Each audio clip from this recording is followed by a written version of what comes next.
paghiling sa isang bawang para matakot siya na mawala ka sa buhay niya o matakot siya na iwan mo siya. Hello mga guys, kumusta kayo? Panibagong araw, panibagong video na naman tayo. And sa araw na ito ay isa na namang video ang aking tuturo sa inyo na simpleng gabay o simpleng pamamaraan na makakatulong sa atin.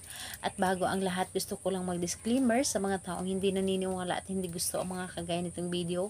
Please skip this video and maghanap kayo ng videos na gustong gusto nyo dahil ang video na ito ay para lamang ito sa mga taong naniniwala and gusto mag-try. Sa lahat po ng mga nagko-comment po dito sa aking video, dito sa loob ng aking channel, mag-ingat sa lahat ng mga nagre-reply sa inyo na dinadala kayo sa kanilang WhatsApp in Imo app upang makaiwas po tayo sa scam. Ngayon po ituturo ko sa inyo paano siya matakot na mawala ka sa buhay niya. And dito is pwede itong gawin sa parehas ang kasarian, babae ito babae, lalaki ito lalaki. And siyempre naman sa ating babae at lalaki na mag-partner. And kailangan natin ng ating gamitin dito sa paggawa nito. Kailangan mo lamang dito ng isang butil na bawang na hindi pa ito nababalatan. So ito lamang ang dapat nating ihanda. And siyempre ang inyong sarili. So ihanda mo ang inyong sarili, kailangan na i-ready mo ang inyong sarili na gustong gusto mo itong gawin, na dapat hindi ka nagdududa sa isang ritual na inyong gagawin, dahil kapag ikaw ay may pagdududa, huwag mo na lamang itong gawin dahil hindi ito gagana sa inyo. Dahil ang kailangan sa isang ritual ay buo ang inyong loob sa paggawa, tiwala at paniniwala ang kailangan dito para hindi masayang ang oras sa paggawa.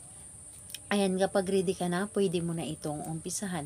Ang gagawin mo lamang dito sa isang bawang, ibulong mo lamang dito sa bawang ang inyong dapat na sabihin. 11 times mo itong sasabihin dito. Halimbawa na lamang, pangalan, apelyido, matakot ka na iwan kita. Pangalan, apelyido, matakot ka na iwan kita. Pangalan, apelyido, matakot ka na iwan kita. So, 11 times mo itong sasabihin na paulit-ulit. At hindi lamang ito basta-basta na sasabihin mo lamang, kundi nanggagaling ito sa yung puso mismo ang inyong mga sinasabi. Yung tipong with feelings po ang inyong pagkasabi. And dapat po ay naniniwala ka sa inyong mga ginagawa. And ayun po, pagkatapos mong sabihin ang lahat ng mga sinabi mo, yung pangalan niya at apelyido at yung hiling, ang gagawin po ninyo dito sa isang bawang, ilagay mo ito sa ilalim ng inyong unan ng isang gabi.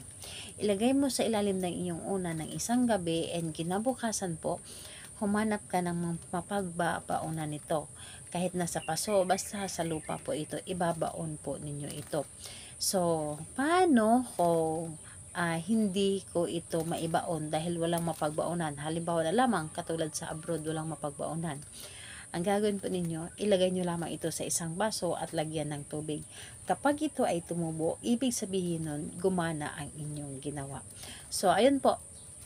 Gawin ito sa kahit anong araw at oras, pwedeng-pwede po. Basta buo lamang ang inyong tiwala dito. Salamat po sa inyo. Bye-bye everyone. God bless us all.